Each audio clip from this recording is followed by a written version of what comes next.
Welcome to another edition of the Corner Booth Podcast here from the Snowdon Deli. I'm Aaron Rand from CJD, along with Bill Brownstein of the Montreal Gazette. And our special guest today on the food edition of the podcast, FoodGuyMontreal.com creator, Montreal food blogger, Dustin Gilman. Dustin, welcome. Thanks for being here. Thank you so much for having me. What an honor. So Bill told me a couple of days ago that the Michelin Guide was coming out, and we had to be prepared because, as you know, Bill eats out 7 nights a week. Right. And he would like to know where to go. So thank you for coming on. Thanks for having me. And let's start with that. That's really the big story this week for foodies, is the new Michelin Guide. But beyond it being the first time Quebec has had Michelin rate it. Right. There's a lot of head scratching going on about this list, and I'm being sort of mild when I say that, but you're the guy. What did you take from this list? What's the odd to you, if anything? Well, the head scratching, I think, is the perfect word for it, because that's exactly what came, no pun intended, to my head when I first saw that list. Was, boy, this is a real head scratcher. Here's the thing: a lot of the restaurants that are on the list, whether you got a star or you're on the Bib Gourmand, which is the sort of value-based list below the 1 star, not below the 1 star, but just did not merit a 1 star. And then there's the honorable mentions, which is the sort of pat on the back type of list. If you're on that list, kudos to you, because I think that is an amazing accomplishment. That being said, I do think that there's some of those restaurants, and I think Bill would agree with me, as we spoke about a little before, that there's restaurants on that honorable mention list that are on the same level as other restaurants because they're on the same list, and you go, not really. Yeah. It shouldn't really be there. Right. Maybe they should be here. So restaurants like Schwartz's is an excellent restaurant, and they're an honorable mention. Along with Tokay. Right, so, which I find very, very bizarre. Yeah. But my point, I'm thinking, and a lot of Montrealers, I think, will come to the same conclusion. Compared to Quebec City, we did not fare well. And not to denigrate the cuisine of Quebec City, because it's amazing and there's no doubt. But let's just say they got 4 1 stars, 1 2 star. Montreal, 3 1 stars, no 2 stars. And people are doing a lot of head scratching because there are places like Tokay, which the best they could get was an honorable mention along with Schwartz's. Right. And I'm certainly not going to put down Schwartz's. I wrote a book on Schwartz's, so I'm a big fan. But nonetheless, it's just boggles the mind because Montreal is considered the food capital, Paris of North America, food capital of the country. And how we fare compared to Toronto, compared to Vancouver, Michelin-wise, not even close. Not even close compared to Quebec City. No. So people are wondering, and if I'm Normand Laprise, I'm thinking maybe I should take a straight edge or something, because why am I not on this list? Right. But you know what, to Bill's point, what's interesting, I think, about this one, pardon me, as much as I know, you mentioned Toronto, you mentioned Vancouver, right? Those were done as cities. Quebec was done as a province. As a province, yes. What do you think that's about? Well, I can tell you what that's about because it's the tourism departments from Quebec City, from Quebec in general, and Montreal all contributed.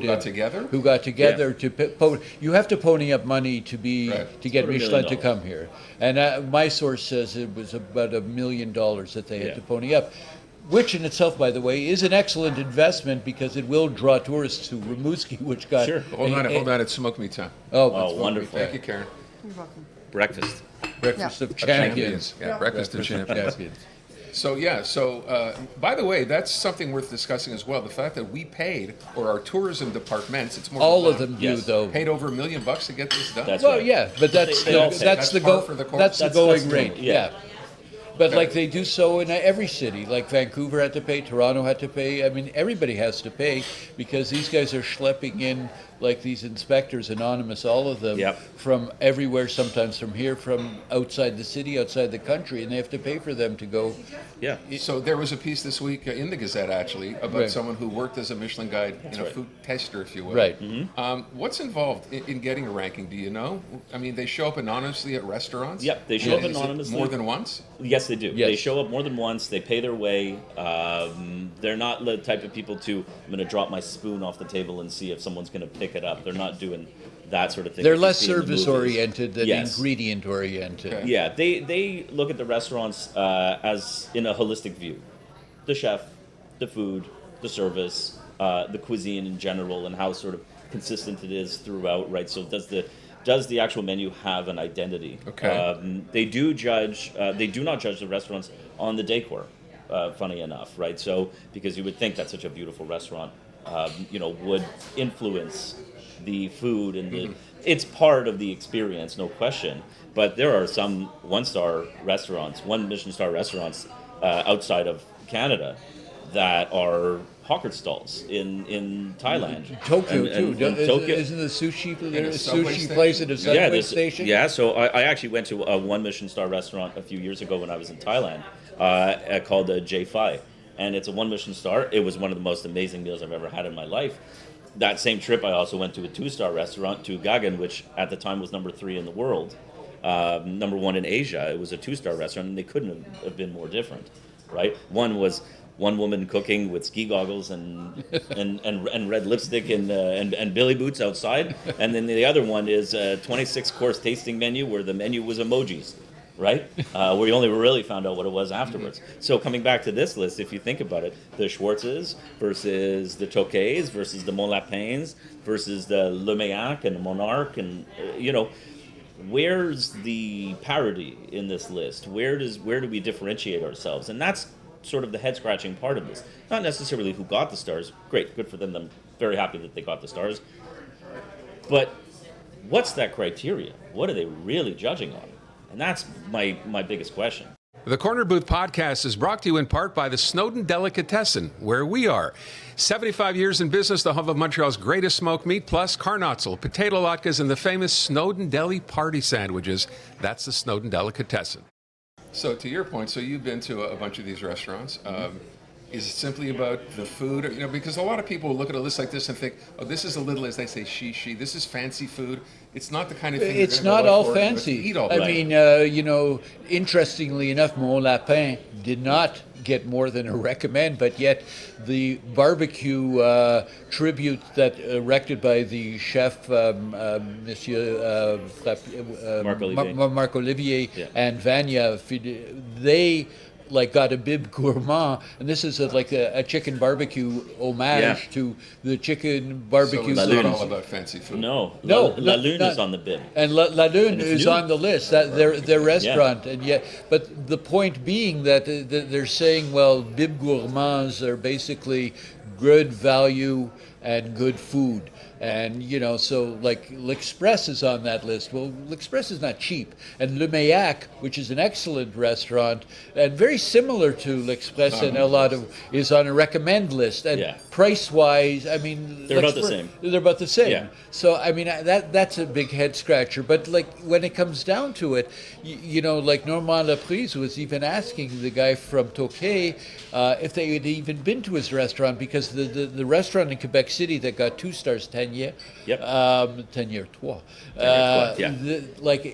It appears very, very similar to his in terms of style, innovation and ingredients. Well, to your point, though, they don't tell you. Like you said, it's anonymous. They may have been there. He's totally But the fact that Yeah. they get, a lot of people would have thought in advance, and I'm guessing you would have, I would have, that if anybody was capable of 2 stars, it would have been Tokay. It would have been Tokay. And I think so. and just to be recommended on the same list as Schwartz's is a bit of a slap in the face. But you know what? The other thing that I think is really interesting too. So you have the Michelin Guide now, Yes. and a week ago, Canada's 100 Well, best yes, new restaurants. We were talking about that. As I before, pointed too. out, Yeah. Where are those restaurants on this list? Well, Are I'll they tell there? you exactly. I did a comparison. We have a Yeah. guest. Yeah, no, but if you're not aware, Yep. I did. Savaillon was 40, and Mastard I think was 48. It was 48. And Europe was not even on the On list. the list, and yet Europe- it's got a. Europa got 1 star. Europa Yeah. hasn't been on the 100 best list since 2016. And in 2016, it wasn't 100, it was 50, and they were 50. Not to say anything bad about Europa, but this is the type of head-scratching thing that you go, Yeah. why? Like where? Even and Mastard and Savaillon that got the Michelin stars. There were other restaurants on this Canada's 100 list that were higher because they were in the 40s. Well, Mont Lapin was number 1 for 2 years in a Yeah. row. Was number 2 this year. Biba from Verdun, Yeah. terrific place, Le number Violon. 7. Le Violon. And not on this Michelin. Not on this Michelin Guide. So and the Joe Beef and Liverpool House wasn't No, even one of mentioned. my It's favorite- yeah, not no. on the list. Vin Papillon is there, but not Liverpool Yeah. House. But I mean, fine, they're 3 different restaurants, but that's the same family, really. So are we to allege a conspiracy theory here of some kind? And put it Well, in this some list? Why are, would this some be- will. I'm wondering. I'm saying, if I'm Normand Laprise, I'm astounded because he would seem to fit all the criteria necessary to be a 1 or 2 star restaurant. I mean, Sure. not that I could eat there every day of the week or even. No, it's a treat. It's an occasion restaurant. But it is what it is. And Dave, our photographer, went to Europa, Jerome Ferrer, yesterday and got a picture of the guy crying, talking to the phone to his mother. And if anybody's going to benefit, he will. But this is the only downtown location. It's got size. Saboyen has 14 seats. 14 seats. Mastard is very limited seating as well. And people walking by the Bell Center like during Grand Prix, and they're going to see a 1-star place they'd never heard of.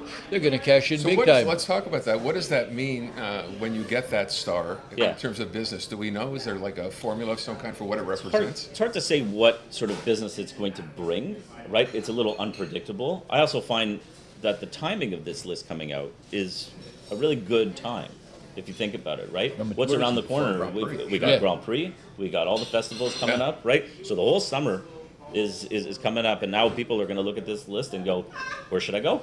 Well, they're going to look at obviously the 1 stars, and then they're going to go to the bib, and then they're going to see the recommended list. And honestly, for anybody who's looking at this list, going, just pick a restaurant. They're all good. They all deserve to be there, right? But to answer your question of what does the 1 star bring in terms of business, who knows? Hopefully it brings a lot of good business to them.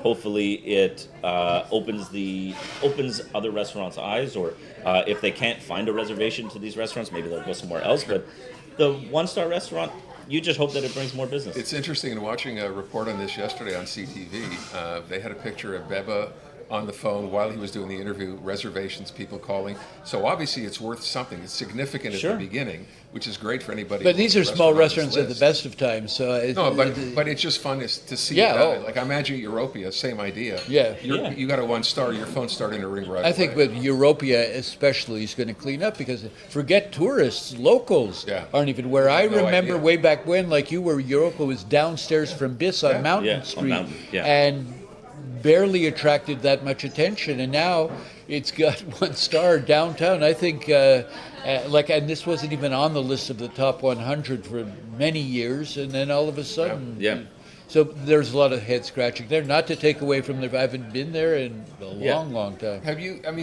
Bill mentioned earlier about Quebec City and so many restaurants being rated in Quebec City. Yeah. Have you been there eating some of the restaurants in Quebec City? You know what? I haven't been to Quebec City in a long time, so it's hard for me to say. But again, if you look at the 1 star or the 1 star restaurants, right, in Quebec City, in Montreal, there's a mold that they all kind of fit. Right? If you just go on their Instagrams, go on their websites, look at the pictures of their food, look at the style of their food and the plating. It all has this big plate, small food type of thing, very avant-garde, if you will, but technique driven, right? Not necessarily like, I'm coming here for a meal. Right. I'm coming here for an experience. Not coming for a big steak and fries. This is not that type of meal that you're going to get at these restaurants. But Mon Lapin fits the bill to that exactly. Small, creatively based, like ingredient based. Yeah. So does excellent cooking. Excellent cooking. Yeah. Tokay.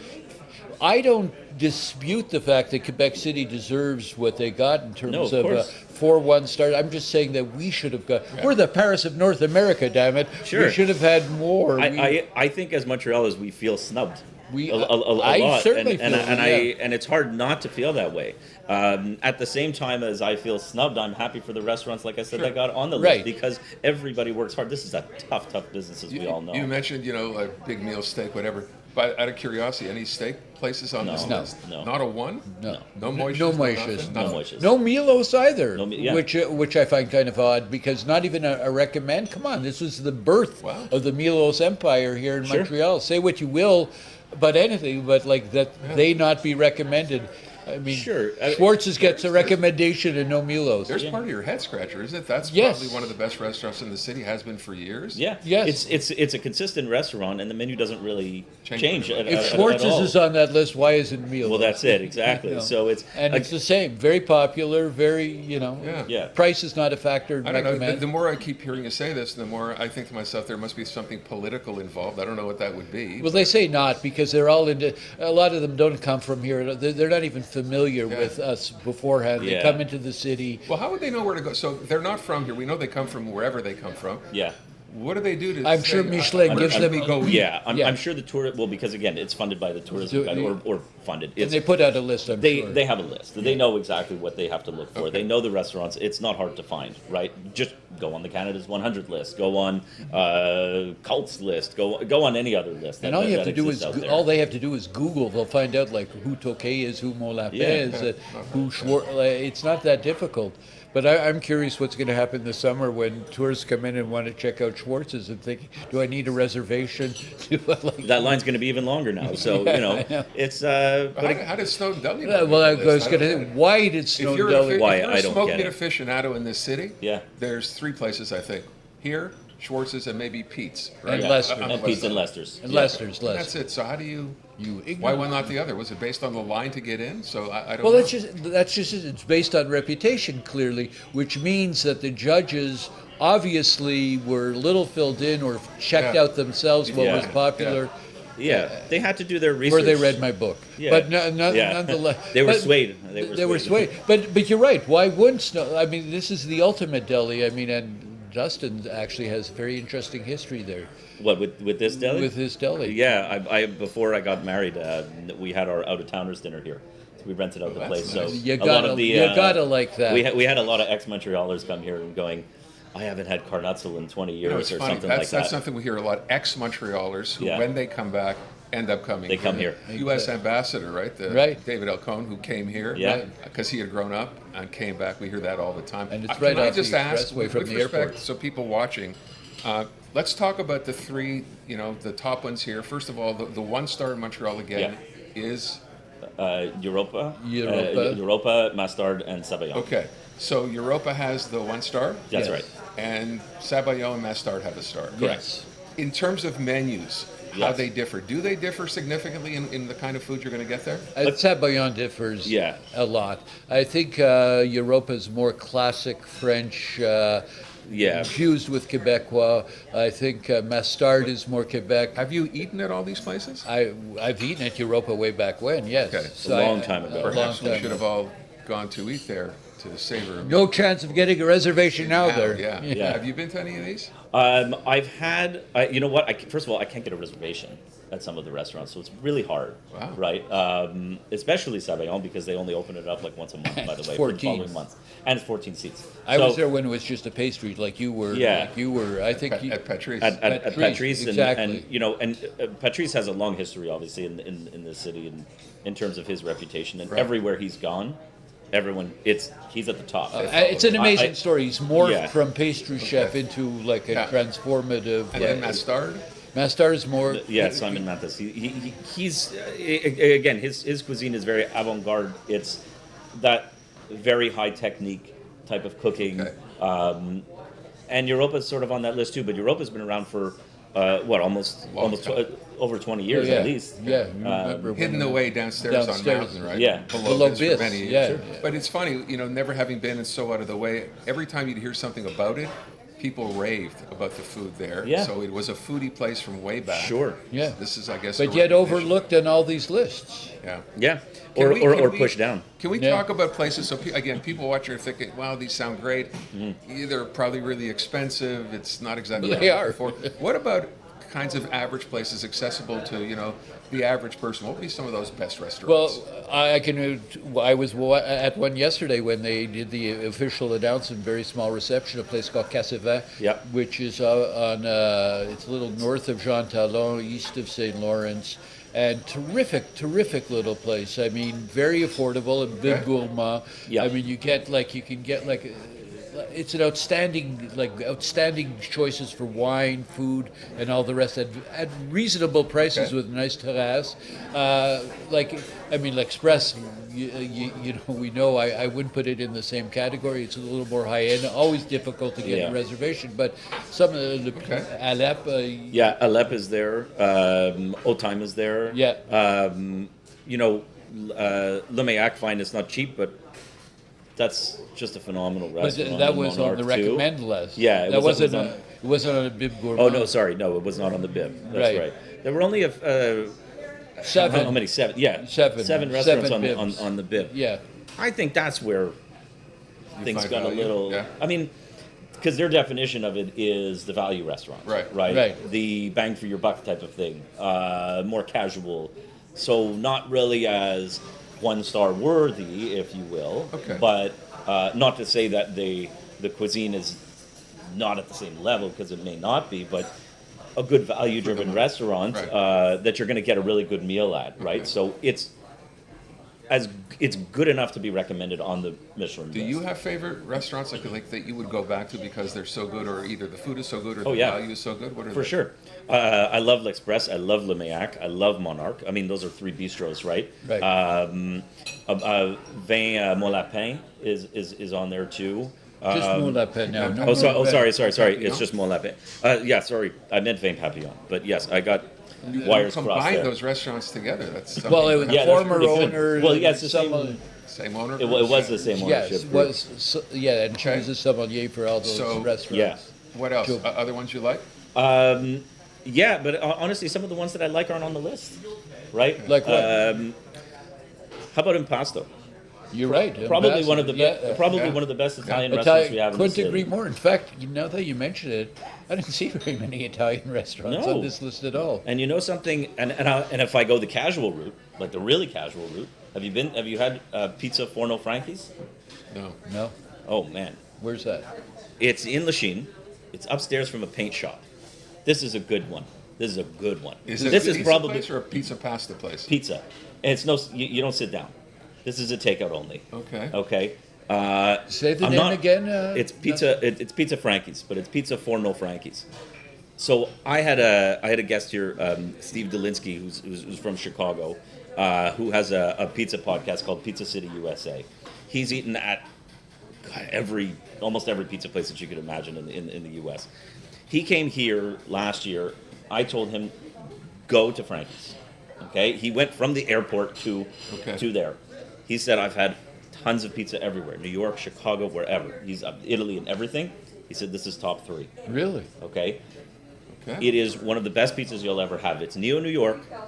It's cooked in an oven that they had to bring upstairs. I don't know how they did this. Straight from Rome. The guys are amazing. It's the sons from Boucherie Marchigiani, if you've heard of. You know Marchigiani? Yeah. Right. So it's the sons. I didn't. He was making pizza at home, and his wife said, "Get out of here. Go make your own pizza." So that's what they're doing now. But this is a restaurant to me that is worthy of being on the bid. Okay. Okay. Or at least to recommend. At least to recommend. you know? Stupid, all the Italian, you're Pizza right, Frankie. no Italian. Look There's at no Tre Italian. Maria, all the great Italian places. What in about the Bottega? Even, Bottega, I you was know? going to say, also brought in their own pizza machine. Yeah, or from- Graziella or isn't there Graziella, either. yeah, no. You know, these are phenomenal restaurants. That what happened? There's no Thai restaurants too, right? There's Yeah. like Pamaka's not on there. No Beatrice. No Beatrice. No.